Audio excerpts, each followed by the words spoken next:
odd. We're monitoring the Pyramidian's resonant frequencies as you explore. I thought I recognized the voice of Osiris. No.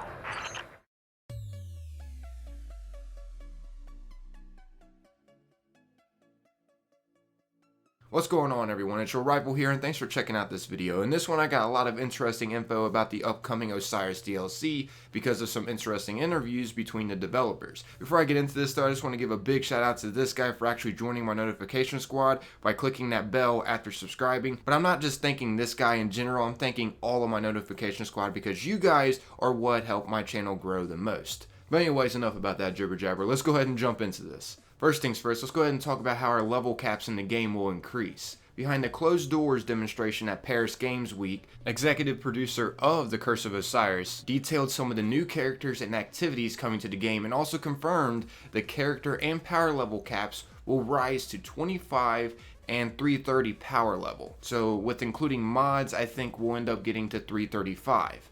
So that's pretty good news, but she has confirmed a lot of other interesting details that we should be excited about. And we're going to be seeing more details, of course, in the upcoming live streams from Bungie. Anyways, some other good news to be expecting within this expansion are more quests, of course, strikes, they said strikes, not just strike, strikes, missions, once again, of course, and not to mention the most exciting part, a new raid activity. Yes, this has been confirmed by the executive producer of The Curse of Osiris. This just makes me so stoked to play. Honestly, reading all these details is just teasing me. But as you can see here, for proof, Curse of Osiris comes packed with content and new quests, missions, strikes, adventures, and a raid activity will soon make Mercury feel like your new home for the long term as you start tackling those new milestones. So it seems like the new raid activity will be located on Mercury, the way they describe that they're going to be making Mercury feel like our new home, but who knows exactly where it will be located at. All I know is it's safe to assume that it's going to be a Vex related raid. Speaking of Mercury though,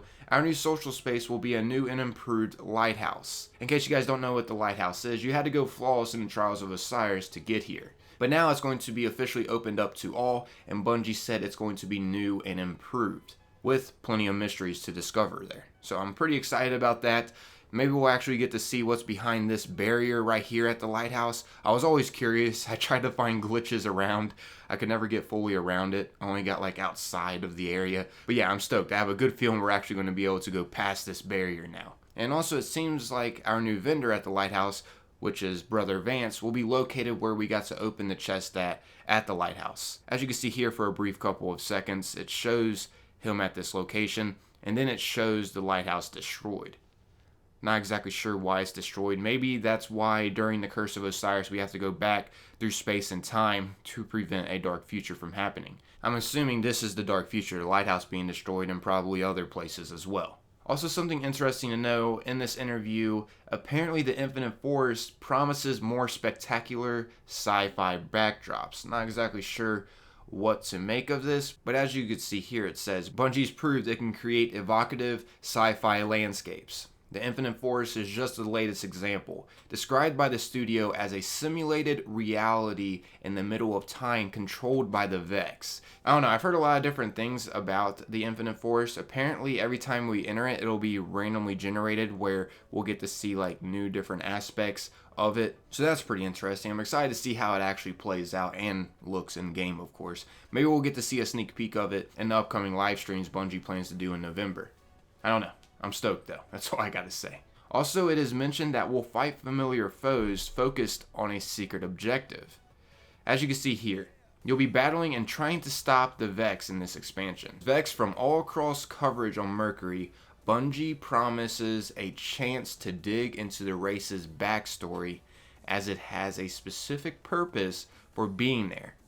But what that is, you'll need to find out. So of course I'm interested in seeing what this secret objective is. It's probably the ending of the main quest line, or maybe we'll understand this a little more from the new adventures we'll get. I don't know, I'm excited to jump into this new adventure. I wish it was here already so I could play it, but nah, we gotta wait another freaking month. But it'll be here before we know it. But anyways, not only will Brother Vance be our new vendor, but he'll also be our player guide during the events of the expansion, leading us through the Infinite Forest to locate Osiris. And not to mention, speaking of Osiris's ghost Sadria, Bungie explains, will also be dragging us through space and time in this new adventure to track down her companion, Osiris. Their split was abrupt as Osiris tossed her through a nearby portal to save her life as the Vex closed in. She took a hit during the trip, though, and the cinematic ends with her shell being gradually buried by the shifting sands on Mercury. So it seems like our first quest steps in this expansion is basically trying to find Osiris.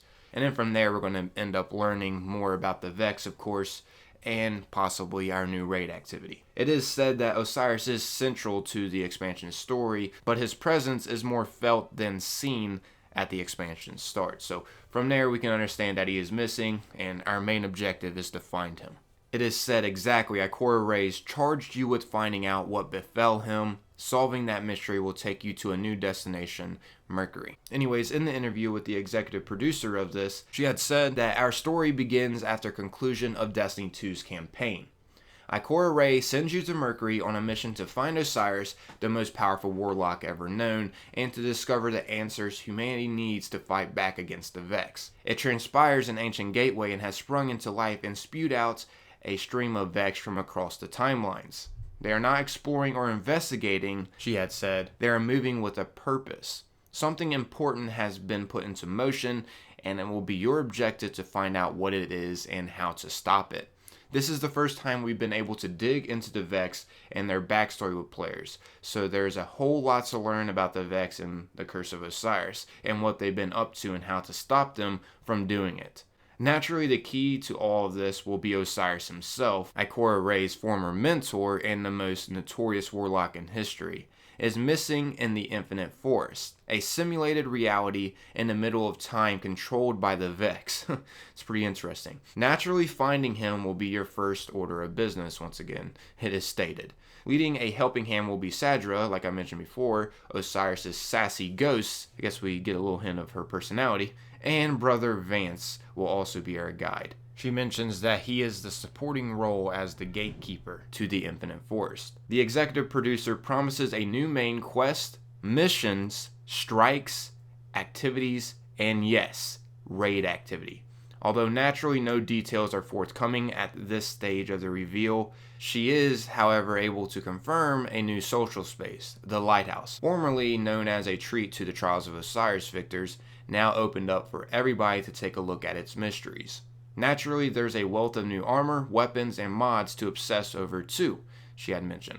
Guardians, start planning that winter makeover now. Alright, so lastly up on this video that I wanted to talk about was my beginning introduction, which is some random dialogue that is possible to get inside the Pyramidion Strike. In case you guys forget what I'm talking about, I'll go ahead and play it again.